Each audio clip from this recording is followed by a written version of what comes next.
It's the show after the show, and as you can see up there, Comcast, HD TV, Steelers and Jets underway, and the customers are sitting back enjoying an ice-cold beer and some great food. Kristen Calandra in just a moment about some incredible beers, just a few of the 600 that they have here, and they're waiting for you to come out and enjoy yourself. Waynesburg, Bob Dvorak. Yeah, special weekend down in Waynesburg. The national championship football team from 50 years ago, undefeated. Waynesburg just shocked the football world by winning the national championship. And a lot of the players gathered again this week to take in homecoming. So a big deal down in Waynesburg. All right, listen, we're going to be checking all the headlines, of course, from the wonderful paper that is the Tribune Review, and yes, is home for many years, the Pittsburgh Post-Gazette, both available at your neighborhood Coons Market. But let's talk beer here. And what do you got, Kristen Calandra? All right, I've got the newest offering from Guinness. It's a rye pale ale. They have this thing called the Brewers Project, where they once a year, just all the different brewers get to make their favorite style. This is an amber ale made with rye malt. It is delicious. It was so good that instead of just being part of the Brewers Project, they brought it on, and it's going to be available now.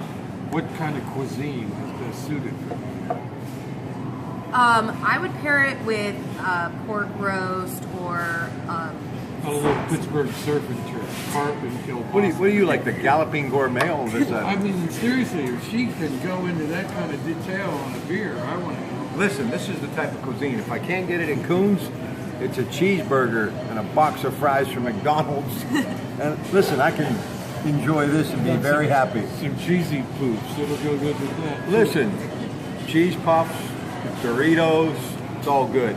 Thank you so much. all right, thank you. There she goes, ladies and gentlemen. She's going on vacation too, so we won't see her for a couple of weeks, but she definitely deserves that. Does a great job. Now, the big headline is the University of Pittsburgh Panthers. They get the homecoming win, an amazing 37-34 victory.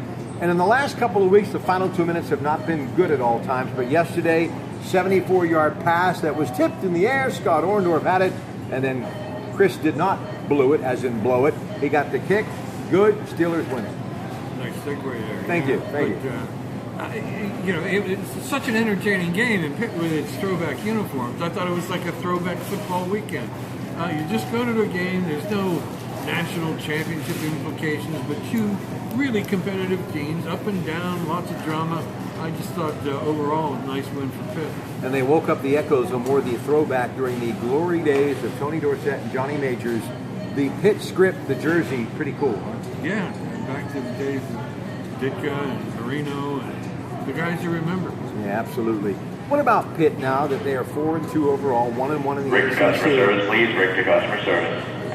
I'll get that in just a moment. But Clean up in aisle 5. anyway, they're at Virginia this coming Saturday. Is that the type of game that you build on to where it could actually make your season much more than you ever thought it was possible? It's certainly a stepping stone. It's a rung on the ladder they've got to climb and because of the conference implications. So, that's a test that they've got to pass if they're going to be a successful program.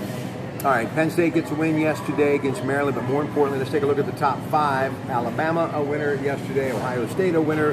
Clemson, a winner. Michigan, a winner. Wisconsin, a winner. So all of the top dogs are still on the front porch. Michigan defense, incredible, and they really laid it on Rutgers. Certainly look like one of the strongest teams in the country, in Alabama and Ohio State with them. That's already solidifying as far as the postseason goes. Do you think Coach Harbaugh, the reason he's been so successful at Michigan is the fact that he was a rah-rah coach in the NFL, he was a gritty quarterback in the NFL, but he was able to transcend to the college level because he is a all-hands-on-deck type of coach. It's really worked at Michigan, and there have been some others along the way. It's been a while since Bo Schembechler, and they haven't had a lot of success, but he's winning literally almost from the get-go. Yeah, it's nice to be surrounded with that kind of talent, too. He's infused and injected some spark into what has been a moribund program. So he's doing the job. I know the alumni. We just love it. All right, listen. We'll cover everything. Urban Meyer, your thoughts about what he's done. Listen, from Florida, Bowling Green, Ohio State, he just wins. Yes, and went in with a program there with some really strong teams. And some people will say, well, yeah, he changes teams too often, or he gets burned out in one place and moves to another. How can you argue with the results, though, that the Buckeyes have shown? You know, we were talking earlier about Clareton's big win over Aliquippa, and a young man by the name of Lamont Wade, who's just a tremendous athlete, and he's got the curriculum too, meaning the grades, and that's an even better thing. University of Pittsburgh, Oakland, you got to have some smarts to play football there, and I love that. But forget about football for a moment. Let's just give Pitt their props on what they've done academically. Great medical schools, doctors, dentists, lawyers, great law school, but just blue-collar workers, engineers. A lot of folks who go there end up getting employed because Pitt really prepares them, and just as their athletics have been, they've been a school of higher learning for a long time. Well, when you talk about the academics, Jonas Salk, one of the great shot makers. Pitt, he's the guy who discovered the vaccine for polio. See, he scored home. Yeah, I get it. That was pretty good, though. That was pretty good. It only took me a couple hours to wake up. You were on fire today, man. Well, on fire today. I got material to work with. We go from twerking to hot mics to Tic Tacs. Listen, for a number of years you've worked for this great paper, but we were talking earlier about your journey in Uniontown. The Herald Standard now, they're all combined. But I did not know while you were going, Penn State a couple of years, branch campus, then to Cal U, you worked 40 hours a week as a working reporter, everything from sports to making police calls. And looking back on that, did it really make you who you are today, which is an award-winning journalist, soon to release your next book, talking about the military, and in particular your family, your dad's journey from World War II to your brother's journey to Vietnam? And mine in Desert Storm, right. The first Iraq War. So, yeah, it did. It meant everything to me. I get to 10 days out of high school. I was 17. I started at the Uniontown Morning Herald and worked my way through college. And after 5 years, had a degree and a career. And, it was a bit of serendipity, but it meant all the difference until the newspaper industry collapsed. But the book is entitled Drive On? Drive On. We're going to be... Drive on don't mean nothing. Like Patton said, give me enough gas, I'll be in Berlin by midnight. And I'll have a war with the Russians and make it look like it's their fault. Great movie, George C. Scott. Don't miss it if it rolls around come Veterans Day. But I do want to just bring up one more thing because, Michael Doomer, a great graduate of Waynesburg, my producer, Elias McMillan, many others who went to school for journalism are doing extremely well. And we've had him on video before, highly intelligent young man. When you're covering a local high school football team, I've often wondered this question. Is it a lot like covering a professional football team? Do you use the same brick and mortar getting that backstory?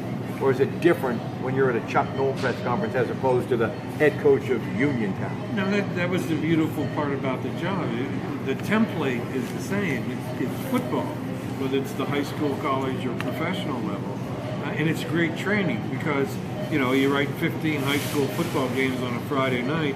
It gets you set up to right on deadline at Super Bowl 43 when the Steelers win for page one.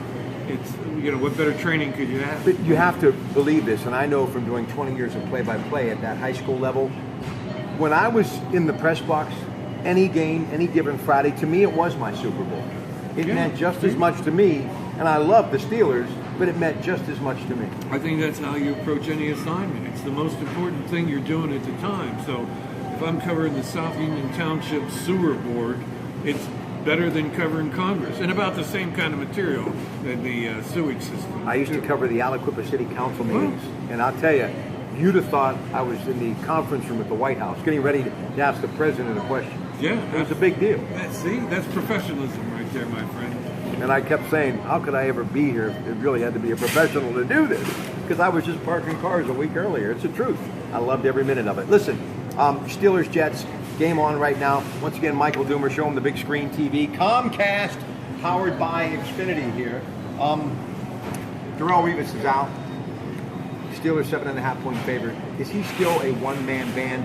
You still have to put that much to the fact that Darrell Revis is not there. The Aliquippa graduate, Pitt graduate, now 31 years of age. They talked about him slowing down a bit.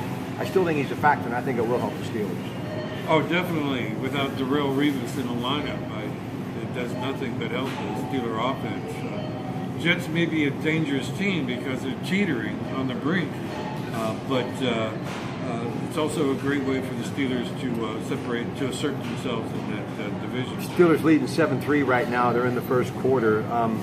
Fitzpatrick, Roethlisberger. Two teams, two quarterbacks. What do you think?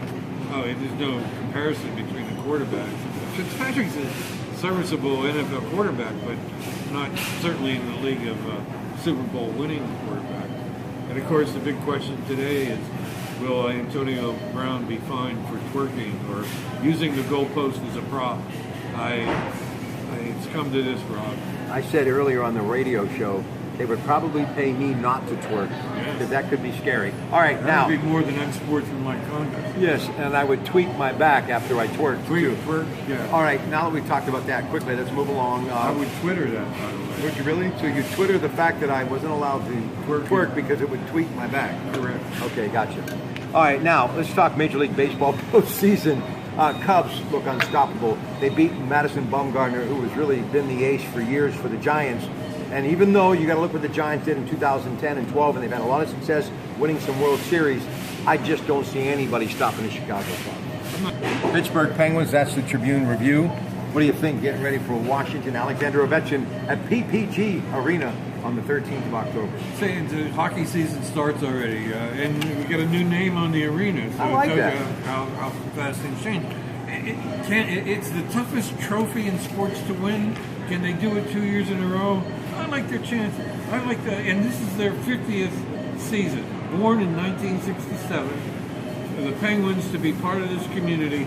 I'm looking forward to this season very much. Haven't had back-to-back winners in the NHL since 97, 98. One more thing, golf. We love golf. Tiger Woods coming back next week. I love it. I hope a week from today, he's more than just a headline. He's in contention to win the thing. Yeah, he announced his comeback. It's been a long time coming. It's not a big, high-profile tournament, pretty straightforward golf course. Maybe this is what he needs to reestablish himself, because he's number 736 in the world right now. Just shout out to my mother. Yep. My mother back in Uniontown, going through some tough times, and asking for some prayers. And love you, Marcy. Thank you for raising me. And by the way, AGA's doing a great job taking care of her too. Got a lot of friends and fans there as well. Have yourself a great rest of the day. Go Steelers, and we'll talk to you tomorrow night on Rob Pratte. Monday night starts with the Allegheny Health Network program, Medical Frontiers at 7. Then we'll look back at tonight's debate that you can hear at 9 on News Radio 1020, KDK, Washington University, Anderson Cooper, Martha Raddatz, and of course that's from 9 to 10:30. And then tomorrow night, we're going to have former Congresswoman Melissa Hart and also polling expert Doug Salton. So I hope you'll join me then. Have a great day. Bye-bye, everybody.